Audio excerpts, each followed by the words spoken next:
Hey, você aí do outro lado, sabe quando você está assistindo um filme e você se sente imerso naquele universo fantástico, aquela vontade de viver naquele lugar e até mesmo, por exemplo, você fez toda a jornada do Senhor dos Anéis, chegou no último filme ou no último livro, O Retorno do Rei, e aí você fica até triste de se despedir daqueles personagens, daquelas pessoas fictícias que acabaram se tornando seus melhores amigos e você sente falta, sente até saudade de uma pessoa que nunca, na verdade, nunca existiu, só na sua cabeça e nas linhas ali do texto.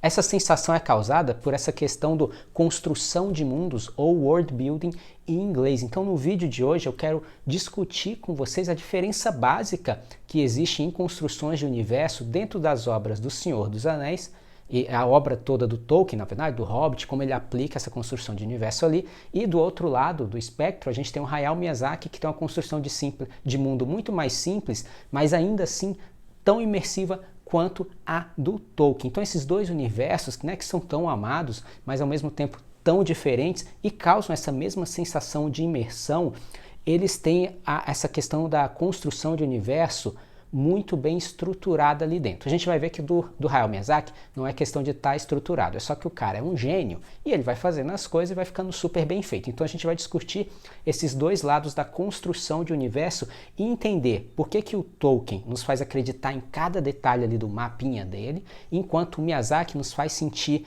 a magia daquele universo sem aquele manual de instruções. Vamos iniciar conversando sobre o que é world building. Talvez você aí do outro lado não saiba o que é esse termo. Ele vem do inglês, realmente é criação de mundo, né? De forma literal, construção de mundo, construção de universo. A gente usa muito isso, não só escritores, mas também leitores. Você que é nerd provavelmente já discutiu sobre o world building quando está falando de Senhor dos Anéis, está falando de quadrinhos, né? X-Men, Batman, ou está falando de outras obras literárias como Harry Potter e etc. Então, world building é simplesmente a arte de criar um universo fictício, né, que dá vida àqueles detalhes que vão além da trama principal. Eu quero explorar isso aqui com você hoje, tá? Eu tô com o meu iPadzinho aqui, porque é um roteiro mais detalhado, com um monte de informação, então não quero falar besteira, vou deixar ele aqui do lado. Vocês viram que eu tentei nos vídeos anteriores um roteirinho com aquele negócio que você fica lendo ao mesmo tempo, o teleprompt. E não deu muito certo para mim. Eu prefiro ter aqui só a base e aí eu vou falando aqui, talvez com algumas besteiras, e vocês me corrijam nos comentários, caso eu fale alguma besteira. Você já está gostando do vídeo? Já deixa um curtir e se inscrever se você não é inscrito no canal. Vamos continuar. Então a construção de mundo completa e coerente, né, vai incluir história, geografia, cultura, língua, sistema de magia ou tecnologia. Alguns universos, como o do Tolkien, vai ter tudo isso. Tem tudo uma coisa só. Tem tudo realmente. Tem outros que são mais simples, ainda assim são super bem estruturados e vão estar dentro de uma categoria que a gente vai chamar de construção de mundo complexa, que não vão ter tudo isso. Por isso que eu trouxe o Tolkien, porque o Tolkien realmente é um dos exemplos máximos de uma construção de universo super bem estruturado, tá? Então a gente vai falar um pouquinho disso aqui. Então é mais do que apenas aquele cenário, né? O world building, ele é uma ferramenta narrativa que ele é usado para enriquecer a história, aprofundar os personagens e fazer com que nós, leitores e espectadores, a gente sinta que aquele universo realmente existe. Você nerd está acostumado com a palavra lore. Muita gente, principalmente quem fala de videogame, sempre fala o lore do videogame. É a mesma coisa, tá? O lore é a construção de universo, é esse background, esse pano de fundo que muitas vezes até em videogames, né? No caso da série Dark Souls, a parte de universo, o Elden Ring também, a parte de construção de universo é muito bem feita, por isso que você começa a jogar esses jogos, você não consegue abandonar, você se sente preso ali dentro. RPG tem muito disso, então esse vídeo, talvez para quem é nerd já está muito acostumado com esses termos, e para quem não é, talvez você vai ficar um pouquinho mais acostumado com isso, e é bem legal entender um pouquinho desse assunto. Então, quando a gente tem a Viagem de Chihiro e o Senhor dos Anéis, eles são mundos de fantasia. Claro, cada um dentro dali, Tolkien dentro da parte medieval, o Viagem de Chihiro dentro da parte do folclore japonês. Mas ainda assim são mundos de fantasia. E muitas vezes o que acontece com o nerdão? O nerdão, como eu, passa a noite, ou dias, ou a vida toda, discutindo regras de como funcionam esses universos. A gente tem um encontro mensal aqui em São Paulo do Chopp Literário. Muitas vezes o assunto vai para aí. escamba para esse negócio de ficar discutindo regrinha de universo fictício. Não existe. Não existe. Só que é tão bem feito e tão bem construído que a gente vai discutir detalhe por detalhe, vai discordar, não é isso, o autor pôs isso em outra obra. Então, em filmes como o Estúdio Ghibli, né, a gente não tem esse tanto de detalhe, a gente só aceita que a magia é assim e a gente nem discute tanto a questão da construção de universo, a gente vai discutir outros assuntos, mas ainda assim há uma imersão muito grande. Então, qual que é a diferença entre esses dois? A resposta é simples, como eu já mencionei um pouquinho antes. A gente tem dois conceitos básicos de criação de mundo. A gente tem o que a gente chama de hard world building, né, que vem do inglês, e talvez uma tradução mais próxima, que eu não encontrei uma tradução oficial aí por algum grande escritor, seria construção de universo complexa, com mais detalhes. E a gente tem o soft world building, que aí seria uma construção de mundo mais simples, né, bem literalmente mais suave, tá? Vamos começar falando da construção de mundos fantásticos complexo, o hard world building, que eu vou usar uma comparação aqui de profissão do mundo real. Então, o hard world building é como se o autor que escreveu aquela obra fosse um arquiteto ou um engenheiro daquele mundo. Então vai ter muito detalhe. No caso do Tolkien, tem detalhe da geografia, de como as plantas funcionam naquele lugar. É um cálculo de cada estrutura, então o autor sabe onde cada parafuso daquela história vai. Tem gente que fica 10 anos só escrevendo world building. Aí no mundo da literatura a gente chama isso de doença de world building. Por quê? Porque o coitado do autor só consegue fazer world building, não escreve a história. Aí também não tem jeito, né? Você não fica só escrevendo a história, vai escrever sua história e depois você larga o world building para lá. O world building é um primeiro passo, tá? Isso é só para os escritores que só faz world building e nunca escreve seu livro. Eu estou incluso aí. Então a construção de mundo, ela tem regras lógicas, ela é detalhada, né? Nessa questão da construção de mundo complexa. Então o autor, ele pensa na história, aquele mundo é tão bem feito que quando ele vai contar a sua história, aquele universo não desmorona, né? Por isso que essa questão do engenheiro, a estrutura é tão bem feita que tudo que vem por cima daquilo não vai desmoronar. A história vai fazer muito mais sentido, porque todos os detalhes já foram previamente construídos, né? Então tem uma base muito forte. Como eu mencionei já, o Tolkien é o mestre nessa arte. O Tolkien talvez seja o grande mestre do hard world building. Talvez o Brandon Sanderson também esteja no páreo, porque ele também é um construtor de mundos que faz as coisas com muito detalhe, muito esmero, mas eu acho que o Senhor dos Anéis, o Tolkien, ele vai além disso, né? No Senhor dos Anéis, o Hobbit realmente é mais simples, tá? Ali não tem muita coisa ainda robusta, mas quando a gente vai para o Senhor dos Anéis e as outras coisas que ele escreve, e ele escreveu muita coisa por fora, tanto que o filho dele que foi publicar depois as coisas que foram escritas por fora, né? Então tem muita coisa, tem até enciclopédia. O Senhor dos Anéis tem uma enciclopédia da história da Terra-média em 12 volumes. São livros grossos que até a HarperCollins lançou, acho que lançou o último esse ano no Brasil, traduzido, que é uma coisa fantástica, porque é um material que é bem nichado e eles ainda tiveram a coragem de trazer isso para o Brasil. No Senhor dos Anéis, o Tolkien criou línguas, gente, sistema de línguas completas, que é possível ser usado. Você pode aprender a língua daquele universo. Então você pode falar o élfico, que é o Quenya, que é um dos tipos de élfico que tem lá, que é bem detalhado, que tem até gramática e tal, e você pode realmente, claro, no caso do Tolkien, ele era um linguista. Isso é uma dica para o autor, você pega a sua expertise do mundo real e aí você pode colocar aquilo lá. No meu caso, eu coloco música, por exemplo, porque é uma coisa que eu sei muito bem, então eu coloco aquilo com mais detalhe que um outro autor colocaria. E é isso que vai te dar, talvez, um pouco mais de originalidade. Então, o Tolkien, além disso, ele escreveu árvores genealógicas que vão de anos e anos atrás. Então, você sabe o pai do pai do pai do pai do pai. Então, é um negócio que vai muito anterior. Ele desenhava, né? Ele também era ilustrador, assim, de maneira informal, mas ilustrava muito bem. Ele desenhava os mapas com precisão enorme em termos geográficos daquele universo. Então, é realmente muito bem feito. As regras são detalhes assim que você fica assim maravilhado. É por isso que muita gente vira estudioso da Terra-média, né? A pessoa dedica a sua vida, até seus trabalhos acadêmicos, para estudar isso, porque é muito complexo e é muito interessante para quem gosta desse tipo de assunto. E aí esse tipo de world building, né, ele é perfeito para histórias em que as regras são fundamentais para a trama se mover adiante. Então as regras tem que fazer aquelas regras têm que ser bem construídas, né? No caso de um sistema de magia, por exemplo, em Harry Potter, o sistema de magia não é tão bem feito assim, por isso que ele não entra aqui no hard world building, tá? Ele é um sistema bem soft, por quê? Porque de um livro para o outro, as magias mudam. O sistema de magia é diferente. Então, uma magia funciona de uma maneira num livro, no segundo funciona de outro, no terceiro você tem um negócio do tempo lá, que funciona de uma maneira, e nos outros isso não vai ser abordado tão fortemente como era antes. Num sistema de construção de mundo muito complexa, tudo aquilo que é estabelecido no primeiro livro vai estar bem certinho no segundo, e a trama vai até talvez surgir dessas congruências, né, dessa parte bem coesa. No caso da J.K. Rowling, ela realmente, isso não é um problema, tá, gente?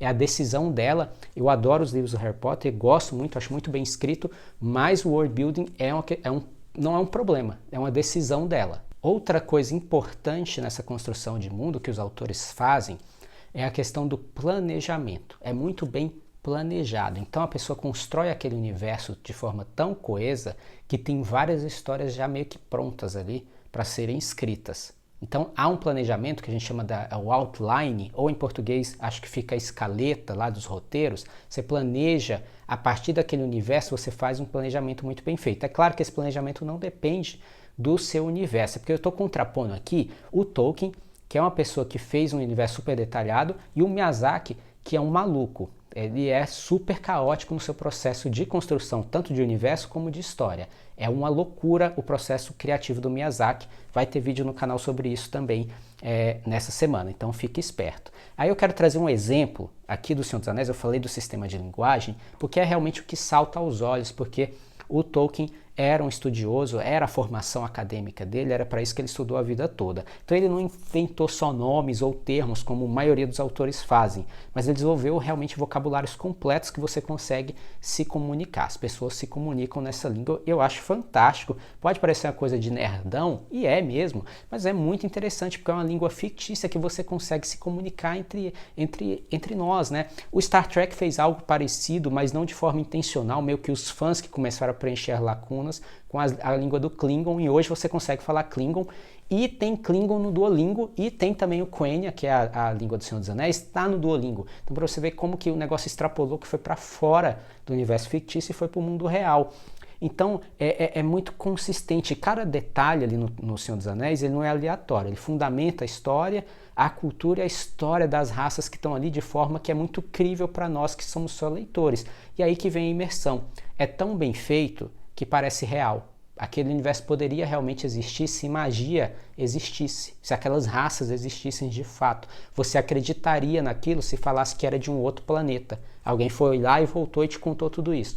Então você realmente acreditaria, você se sente muito próximo daquele mundo, e é por isso que eu acredito que quem é fã de Senhor dos Anéis realmente acaba tendo essa imersão tão grande que extrapola isso até para a sua vida acadêmica, vai aprender o sistema de linguagem e quer ter todos os livros, quer ler todas aquelas histórias, porque realmente você se sente parte daquele universo. Eu acho que pegando o filme, né, o Peter Jackson na trilogia do Senhor dos Anéis conseguiu transmitir essa mesma sensação, que quando a gente vai assistir os Hobbits, né, 1, 2 e 3, que são filmes bem mais fracos, nem estou falando de adaptação, mas como cinema, eles são filmes mais fracos, você ainda fica feliz em assistir pelo menos o Hobbit 1, vai ficar com ódio lá no 2 e no 3. Mas no 1 você já está feliz, porque você está voltando para aquele universo que fazia tanto tempo que você não voltava.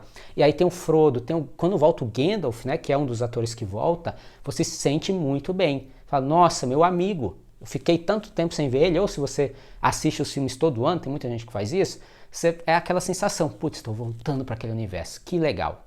Agora vamos falar do soft world building. Vamos para outro espectro aqui dessa construção de universo, que é a construção de mundos mais simples. Aí, em vez de ter o arquiteto e o engenheiro, ou no caso do Tolkien, o filólogo, a gente vai entrar com o pintor impressionista, né? Aqui o objetivo não é dar todas as respostas para você, leitor ou espectador, mas é evocar a sensação. Isso aí o David Lynch também vai fazer de forma magistral. A gente não vai entrar muito no David Lynch, vamos ficar mais no no Miyazaki, que é o foco aqui do programa, essa distinção desses dois universos, mas para quem é fã do David Lynch está assistindo, ele também ele é mais que soft, né? Porque ele é uma loucura sem fim, não tem regra nenhuma, é uma coisa vai mudando, ele vai mudando de acordo com a intuição dele. O David Lynch realmente também é, na minha opinião, genial, porque o foco é na atmosfera, é no sentimento, na emoção de você, em vez de ter regras rígidas, né?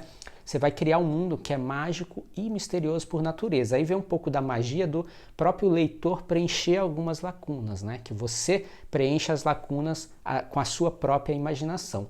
Os filmes do Estúdio Ghibli, não falo de todos, mas principalmente o Hayao Miyazaki, eles são mestre na questão do soft world building. O Miyazaki está muito mais, ele dá muito mais importância para a mensagem que ele quer passar com aquele filme e com a diversão de você, espectador, do que criar um universo coeso. Ele realmente não se importa com isso. Se vocês assistirem os documentários que tem dele por aí, 10 anos com o Hayao Miyazaki, é um documentário em 4 partes de quase 5 horas. Você tem o Hayao Miyazaki, Hayao e a Garça, que está na Netflix, e mais outros 2 filmes que a gente vê o processo dele do dia a dia. E é um caos. Ele não está nem aí, realmente não se importa. Então, para ele, quando você tem a Viagem de Chihiro, você se importa. Por que os pais estão virando porcos? Não, é parte da sensação. O que é isso? Você vai ficar mais assustado. O que está acontecendo aqui? Então, tem lá aquela cena também do trem atravessando a água. O filme não se dá trabalho de se explicar. O Miyazaki queria fazer aquela cena, pelo que eu me lembro, que ele queria aquela cena, tinha um motivo importante para ele, forma pessoal, e ele colocou ali, é isso, você só aceita. Então, ele te joga nesse mundo maluco e é tipo assim, se vira, a magia está acontecendo, o folclore japonês está acontecendo aqui, você se vira, mas o importante é a mensagem. O Miyazaki, para quem não sabe, é um antibelicista, um pacifista, ele, acho que como toda pessoa sensata, ele odeia guerra. Então ele vai, além disso, ele vai pôr essa mensagem dentro dos seus filmes, vai discutir essa questão, vai discutir a questão da natureza, porque ele é também um ambientalista, ele se preocupa muito com a proteção do ambiente e é uma pessoa ativa na era, né, não sei como está hoje em dia, que já está idoso, mas mais jovem, era um militante, era uma pessoa ativa na comunidade, até mesmo de pegar e tirar o final de semana para limpar os rios sujos da cidade. Então, ele realmente, o propósito dele é outro. Tá? E tá tudo certo, a mesma coisa do propósito. Quando a J.K. Rowling escreve o Harry Potter, a proposta da J.K. Rowling é que você se divirta com aquilo. A imersão é a diversão, ela não se preocupa tanto com a construção de universo. Mesmo você sabendo que se você pegar entrevistas da J.K. Rowling no primeiro ano que ela escreve, porque o Harry Potter faz um sucesso absurdo no primeiro ano. Então tem entrevistas dela ali já na BBC, e ela já tinha o final, ela já tinha os 7 livros não escritos, mas ela sabia para onde ela queria ir, e ela queria fazer 7 livros. Isso está lá 20 anos para trás, você vai assistir essa entrevista, está no YouTube, ela está lá com 1 ano de Pedra Filosofal, que fez um sucesso estrondoso, e ela já está falando que ela já sabe o final. Então isso é diferente do George Lucas, que mente, que já tinha escrito os 9 filmes, tinha 6 filmes, não tinha, gente. Ele fez um e foi fazendo os outros. Agora a J.K. Rowling realmente tinha. Só que a preocupação dela nunca foi que sistemas de magia fosse coeso entre o livro e o outro. A importância dela ali era que a gente, né, leitor, criança, se sentisse parte daquele lugar. E isso ela consegue fazer de forma magistral com um universo que não se importa tanto se as regras estão funcionando, não. Você se importa com o sistema econômico de Gringotts ou de Hogwarts? Não, ninguém se importa. Ninguém tá nem aí para isso, você tá se importando com os personagens, você quer saber de onde o Harry vai, para onde ele vai. Até talvez por isso que a série lá, o filme Animais Fantásticos, não fez tanto sucesso, porque não teve personagens tão cativantes, porque o universo é muito legal, mas o que é legal mesmo é você estar em Hogwarts, né? E talvez é isso que faltou. Hogwarts é um personagem, se a gente pensar bem também nos filmes e nos livros. Então no Estúdio Ghibli não importa detalhe, como eu falei, você quer se conectar com o Chihiro. Essa falta de informação, como eu mencionei, faz a gente até preencher lacunas com a nossa própria imaginação, porque é muito galgado ali no folclore japonês. Então tem um monstro, tem uma cena eu vou deixar passando para vocês terem um contexto. Tem uma cena que tem um monstro lá, que aparece, que ele meio que come, ele tá cheio de lixo, né, que acho que ele é o espírito do rio. E ele não explica que é o espírito do rio.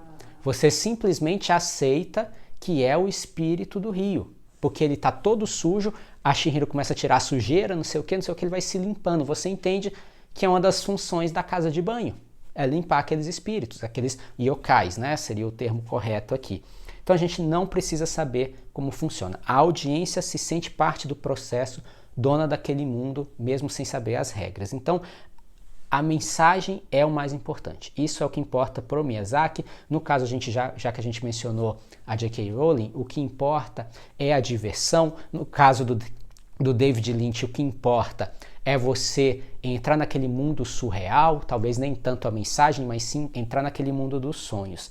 E aí, eu quero trazer outro exemplo, que esse é mais famoso, as pessoas vão lembrar mais dessa construção de universo simples na Viagem de Chihiro, que além do filme não explicar de onde vem aqueles yokais, tem também aquela criatura que é a sem rosto, que é que ela começa como um monstrão, depois ela vai amansando e aí vira até meio que uma amiga da Chihiro ali, ou amigo, né?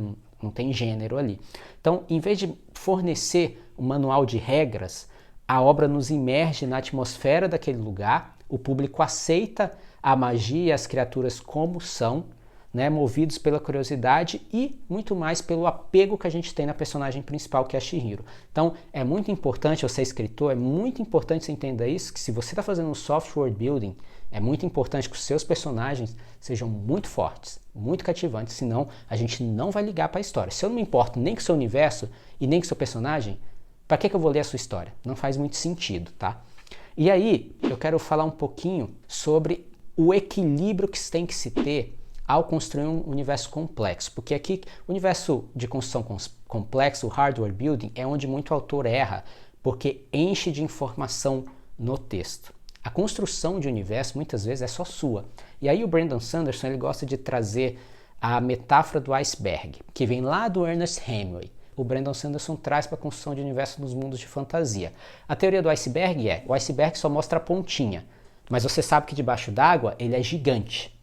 A pontinha é a história e o que o leitor tem que ver, o que o leitor tem que ter, o que o espectador vai ver no filme. O resto do iceberg que está escondido na água é só seu. É só a sua construção de base forte daquele universo para ele fazer sentido. Tá? Isso não precisa estar no texto. O sistema econômico super detalhado que você tem, até de conversão de moedas de cada país, não precisa estar lá. Como o sistema de línguas que o Tolkien cria não está detalhado nas obras. Você tem outras coisas à parte que você pode estudar para adquirir esse conhecimento. Mas no Senhor dos Anéis você não vai aprender a falar élfico. Essa é a questão. Isso não tem que estar no texto. Então é muito importante que, se você é escritor, você vai fazer cinema, fazer qualquer contação de história, tenha consciência que a gente tem até um termo para isso, chama infodump. Infodump o autor taca coisa no texto, às vezes, vamos pôr no diálogo para ficar mais palatável. Vai pôr um personagem que o personagem só fica falando regrinha do universo. Isso também não funciona. Tem outras maneiras mais inteligentes que a gente pode abordar num vídeo posterior sobre como construir um universo de forma bem feita e não deixar o infodump ali no texto. É uma batalha que eu tenho diária nos meus próprios textos, porque eu também quero botar, porque você acha muito legal o seu universo que você criou. Você quer que a pessoa saiba de tudo aquilo, mas tem momentos para isso. E você pode escrever vários livros para ir contando isso pouco a pouco. Espero que seu livro faça sucesso para você poder ter essa oportunidade, né? Ou que você tenha muita força de vontade, porque não é fácil, né? Terminar um livro. Então, existe um melhor? Eu acho que não tem melhor. Tem o seu gosto. O que você gosta mais? São ferramentas narrativas, são modos de contar histórias que dependem de cada autor, da mensagem que quer passar, como até eu usei aqui 3 exemplos diferentes. Então, para sumarizar aqui, hard world building, a construção de mundo complexo, é quando a trama, quando tem um sistema de regras super detalhado. Se o protagonista precisa decifrar um enigma ou usar uma habilidade específica para vencer, o público precisa entender como tudo aquilo que está em volta funciona. O software do building já é aquele que quer passar uma mensagem, é muito mais importante, cativar os personagens e etc. Um erro comum de nós, leitores, é tentar aplicar a lógica do mundo complexo, do hardware building, num software building, que é que muitos fãs fazem com Harry Potter, quer se ligar muito nas regrinhas. Sabe onde tem muito sentido na construção de world building de Harry Potter? No jogo. O Hogwarts Legacy faz muito melhor isso. Ele tenta compilar muito melhor isso, até porque é um jogo precisa ter essas coisas muito bem feitas para todo o sistema do joguinho funcionar, tá?